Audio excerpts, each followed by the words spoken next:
How can the President of India, who is the formal head of state, be legally bound by the advice of the Prime Minister? I mean, PM is fundamentally a political appointee, right? Dependent on the legislature. It's a core tension, a constitutional paradox that really gets to the heart of Indian governance. Exactly, and that's what we're doing today. We are taking a deep analytical dive into the office of the Prime Minister, the real engine room of the Union executive. We're going to look at the text, the conventions, and figure out where the real power actually lies in our parliamentary system. Welcome back to the deep dive. And this session is completely tailored for you, the learner. We're not just summarizing, we're critically analyzing Chapter 20, Prime Minister, from M. Laxmikanth's 8th edition of Indian Polity. Which is, let's be honest, the absolute backbone for anyone on that UPSC examination track. It is, and we're here to give you the insights that, turn those bare facts into real understanding. Before we jump in and unpack all of that, we do have a quick and very humble request. We really do rely on your support to keep delivering this kind of high-value, detailed content. We do. So please, if you haven't already, subscribe to Simplified UPSC by PPP on YouTube. And if you find what we do indispensable, and if you're able, please consider joining our paid membership. Your support is what funds this research. And on that note, a massive shout out and a really sincere thank you to all of our existing members.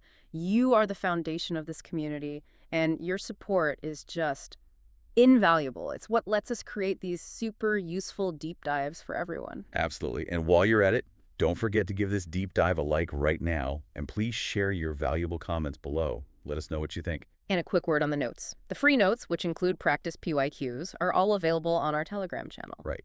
But for the premium content, we're talking extra PYQs and those meticulously crafted model answers for your mains questions. That's all on our Discord channel. And that's exclusively for our Legend YouTube members. So if that's you, make sure you join there. Okay, mission for today. We're going to unpack the reality behind the constitutional texts. We'll look at appointments, that delicate balance of power with the president, and the PM's huge role in governance. By the end of this, you won't just know the provisions, you'll understand the political forces that bring them to life. Let's start with the basic architecture. You can't talk about the Indian executive without first establishing this principle of the dual executive. That's the critical starting point.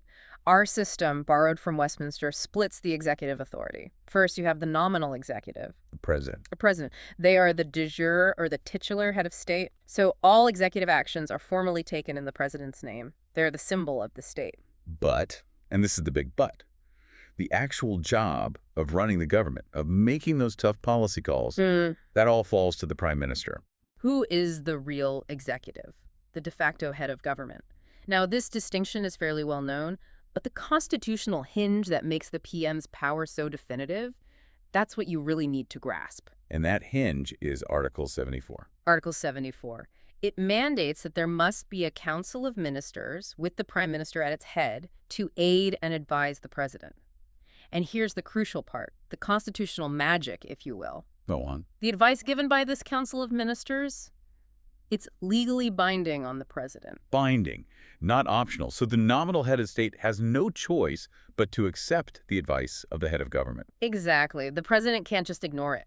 This was made crystal clear by the 42nd Amendment back in 1976. Now, the 44th Amendment in 78 tweaked it a bit. How so? It allowed the president to send the advice back for reconsideration, but only once. If the Council of Ministers sends it back again, with or without changes, the president must accept it. So that little tweak actually just reinforces the PM's power in the end. It absolutely does. And it makes Dr. B.R. Ambedkar's observation really sharp, doesn't it? He said that if you're looking for an equivalent to the powerful U.S. president in India, you should look at our prime minister, not our president. And a great comparison. Because in the U.S., the president is both head of state and head of government. They combine the ceremonial and the administrative roles. Whereas in India, we intentionally separated them. The real administrative power is with the PM and their council, which keeps the executive tied to and responsible to the legislature. Okay, so let's unpack the appointment itself. Article 75 is, it's remarkably vague. It just says the Prime Minister shall be appointed by the President. How does such a vital process hang on such a thin thread of text? It hangs entirely on parliamentary convention, these unwritten rules that have hardened into practice over decades. And what does that convention dictate? Since the PM has to command the confidence of the popular House, the convention is that the president must appoint the leader of the party or the coalition that has a clear majority in the Lok Sabha. There's really no wiggle room there. It's about democratic legitimacy. But the interesting part, the part where it gets tricky, is when there isn't a clear majority. That's when the president has to step in and use their personal judgment. And that exercise of personal discretion is a crucial point for your exams. It happens when you have a hung assembly. No single party has crossed the halfway mark. What's the protocol then? The president can't just pick anyone. No, of course not. They follow a set of conventions. Usually, they'll invite the leader of the single largest party first. Or they might invite the leader of a pre-poll coalition that looks like it could form a stable government. And then comes the test. Then comes the test. The appointed leader is given a set period of time, usually about a month, to go to the floor of the House and win a vote of confidence. That part is absolutely non-negotiable. You mentioned a historical example, 1979. That was a really pivotal moment for this, wasn't it? Oh, foundational. The Morarji Desai government had just collapsed, and President Neelam Sanjeeva Reddy had to navigate this incredibly messy political situation. And what did he do? He actually bypassed the single largest party and appointed Charan Singh, a coalition leader. It was controversial, but it established the precedent that the president can use discretion to test a potential leader's claim to a majority. Even if that claim ultimately fails, which it did in Charan Singh's case. Exactly. And then you see it again in a different way in 1996 with President S.D. Sharma appointing Atal Bihari Vajpayee. Right. He was the leader of the largest party, but didn't have a clear majority. And he was given the chance to prove it on the floor. He couldn't, but the principle was upheld. The president's role here is to facilitate the formation of a stable government, using discretion only until the House can make its own will clear. Okay, let's move beyond the appointment to the sheer growth and the power of this office. We often hear that we've moved from a cabinet government to a prime ministerial government. What's behind that shift? It's a political reality first observed by analysts in the UK, but it applies perfectly to India. It means the prime minister is no longer just primus inter pares, the first among equals. There's something more. Much more. They've become the dominant force in the entire political administrative system. What are the mechanisms that allow for that dominance today? It can't just be personality. No, it's structural. First, think about modern elections. They are highly personalized. People often vote for the PM candidate, not just the local MP. This gives the PM a direct personal mandate from the people that can overshadow their own ministers. And the media plays a huge role in that, I imagine. A massive role. Direct communication through social media, constant media focus. It allows the PM to set the national narrative directly, bypassing the cabinet. And you can't ignore the anti-defection law here either, can you? You absolutely can't. The 10th schedule, while designed to stop horse trading, has had the effect of strengthening the hand of the party leadership, and therefore, the PM. How so? It drastically limits the ability of MPs, even ministers, to vote their conscience against the party line without risking disqualification. This reduces Parliament's ability to be a real, constant check on the executive, which further solidifies the PM's control. So it's a combination of the binding constitutional advice, the personal electoral mandate, and structural tools like the anti-defection law. That's a powerful cocktail. It moves the office far, far beyond being a simple first among equals. Okay, now that we've established that dominance, let's detail how that power is actually used, starting with the Prime Minister's relationship with the Council of Ministers. You said their control here is virtually absolute. It is, and it starts with the very formation of the council. The PM decides who will be a minister, they give a list to the president, and the president can only appoint the people on that list. So the PM can build the entire team based on loyalty or expertise or political necessity, whatever they see fit. Entirely their judgment, and that control continues after the appointments are made through the allocation of portfolios. Assigning the departments. Right. The PM decides who gets finance, who gets defense, who gets a junior ministry. And crucially, they can reshuffle these portfolios at any time. It's a powerful tool for managing the team rewarding good work or sidelining someone who's causing trouble. And the ultimate tool, of course, is dismissal. Precisely. If there's a serious difference of opinion, the PM can simply ask a minister to resign. And if they refuse, the PM advises the president to dismiss them. And since that advice is binding, it's an absolute power of dismissal. The PM presides over cabinet meetings, they guide, direct, and control the activities of all the ministries. This brings us to the principle that holds it all together. Collective responsibility. Collective responsibility. enshrined in Article 75. It means the Council of Ministers is collectively responsible to the Lok Sabha. They swim or sink together. So once the cabinet makes a decision, every minister has to publicly defend it, even if they disagreed with it in private. They must. And the ultimate expression of this principle is what happens when the Prime Minister leaves office. If the PM resigns or dies. The entire Council of Ministers automatically resigns, the government collapses, the PM is the keystone of the arch. You remove them and the whole structure falls. Let's shift now to the constitutional link between the PM and the President, which is formalized in Article 78.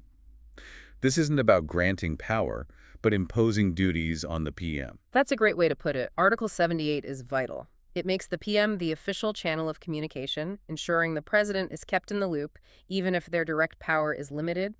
There are 3 key duties here. The first one is about communicating decisions. Right. The PM has a duty to communicate to the President all decisions of the Council of Ministers about the administration of the country and any proposals for new laws. So no secrets. The President has to be kept informed. And the second duty builds on that.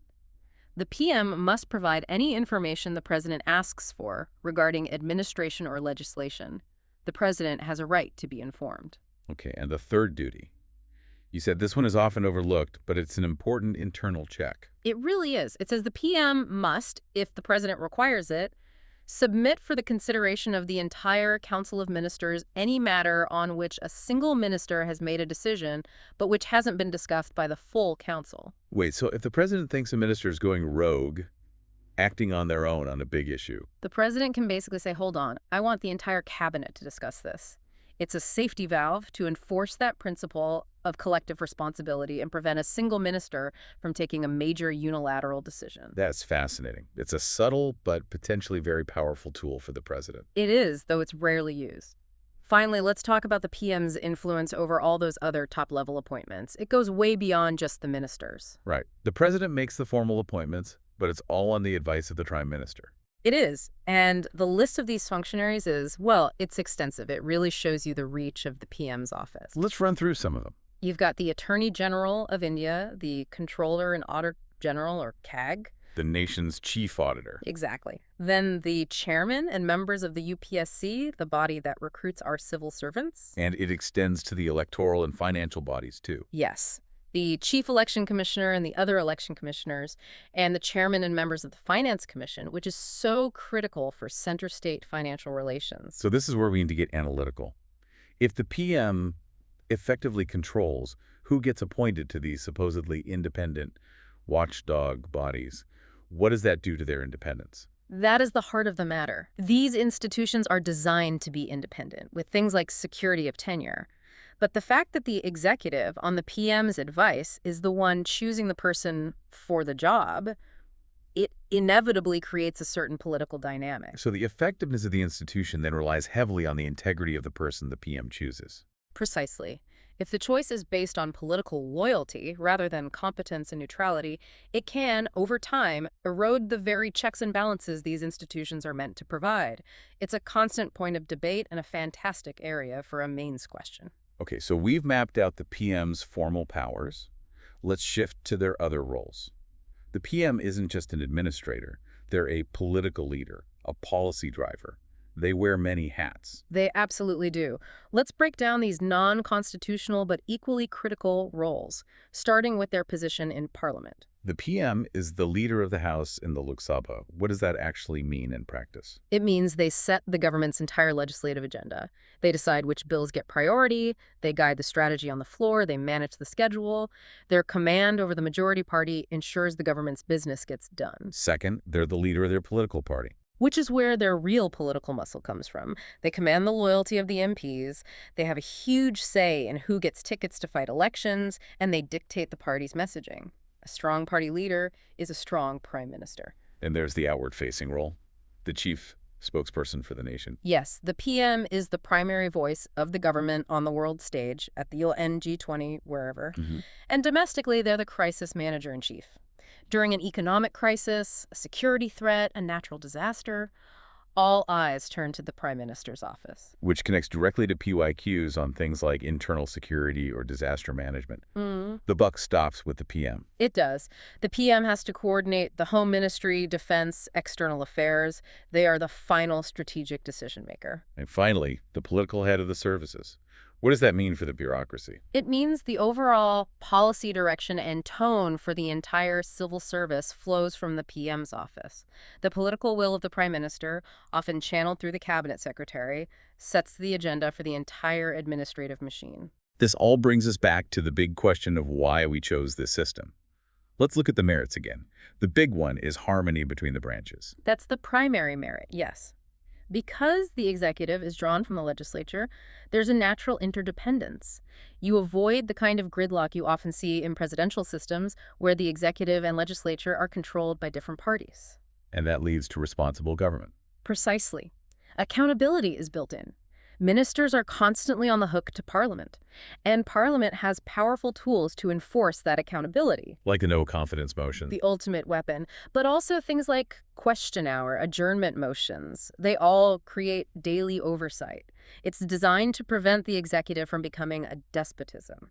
But every system has its downsides. The big demerit, always cited for the parliamentary system, is instability. Historically, that's been the main critique. The government's survival depends on maintaining that majority in the Lok Sabha. In an era of coalitions, that can be fragile, leading to frequent changes of government. But wait a minute. Is that critique still as relevant today? I mean, in recent years, with strong single-party majorities, the problem seems to be the opposite of instability. That is an excellent point, and it's crucial for any modern analysis. The constitutional risk of instability is always there. A no-confidence vote can still bring down a government. But the political reality under a strong single-party majority has shifted dramatically. So the problem isn't that the government might fall, but that it's so stable that Parliament can't effectively hold it to account. Exactly. The risk shifts from instability to a potential lack of accountability. And that leads to the other demerit: no continuity of policies. When governments change, even stable ones, the new government often rushes to reverse the policies of the old one, which hinders long-term planning. This brings us to a really interesting technical situation: the caretaker prime minister. Right. This happens when a PM loses a confidence vote, or when the Lok Sabha is dissolved for new elections. The country still needs a government, but one with a very limited mandate. Does our Constitution actually define a caretaker government? Surprisingly, no. The term doesn't appear in the Constitution at all. Our understanding of it comes from convention and a few judicial observations. What's the key precedent here? A 1979 Calcutta High Court observation is the guiding principle. It said that a caretaker PM and Council of Ministers can only carry on the day-to-day administration needed to keep the country running and to make arrangements for the next election. So no big policy decisions? Absolutely not. No new projects, no major financial commitments, and crucially, they cannot use their position to gain an electoral advantage. The normal channel of accountability Parliament is gone, so by convention, their power is severely constrained. It's amazing that a prime minister who, a day before, commanded a massive majority, is so restricted the moment the House is dissolved. It shows that their power is purely political. It's a powerful reminder that the PM's legitimacy is tied directly and continuously to the Lok Sabha. Break that link, and the power shrinks. Let's clarify some key terms now, especially for learners. The Council of Ministers versus the Cabinet. People use them interchangeably, but they're very different things. And you must know the difference. The Council of Ministers, or COM, is the big one. It's the entire body of ministers mentioned in Article 74. And it's tiered, right? Yes, it has 3 ranks. At the top, you have cabinet ministers who head the major departments. Then you have ministers of state who might have independent charge or assist a cabinet minister. And at the bottom, deputy ministers. So the COM is the whole team. What then is the cabinet? The cabinet is the inner circle, the small core group of only the most senior cabinet ministers.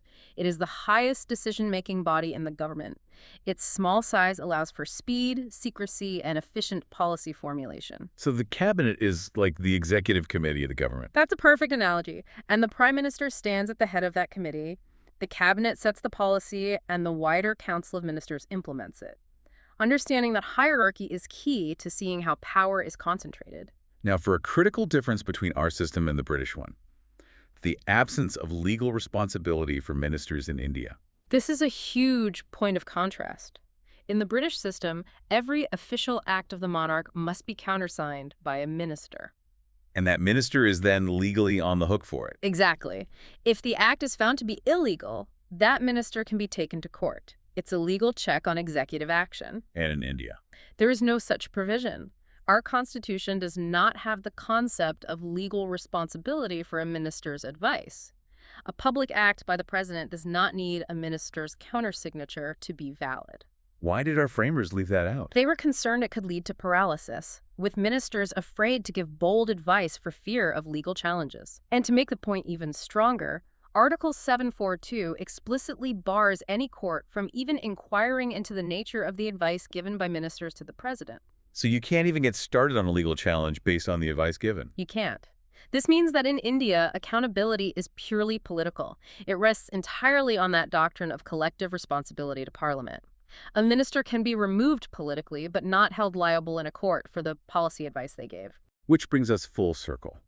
The PM's power is so immense because the ultimate check is political, through a parliament they often control, not legal. That is the critical takeaway. It underscores just how important a vigilant parliament is in our system. Before we wrap up, let's just quickly connect the PM's role to a couple of broader constitutional themes, starting with federalism. The PM's leadership really defines the centralizing tendency in our federal structure. Their role as chairperson of the Governing Council of Niti Aayog, for instance, gives them immense influence over state-level policies and resource allocation. So they're a key figure in center-state relations. The key figure. And we should also remember that unlike in the UK, the PM operates in a system where Parliament is not sovereign. Right. It's limited by the written constitution and, crucially, by judicial review. Exactly. So no matter how strong a PM is or how large their majority, their actions and their laws must still conform to the fundamental rights and the basic structure of the Constitution as interpreted by the judiciary.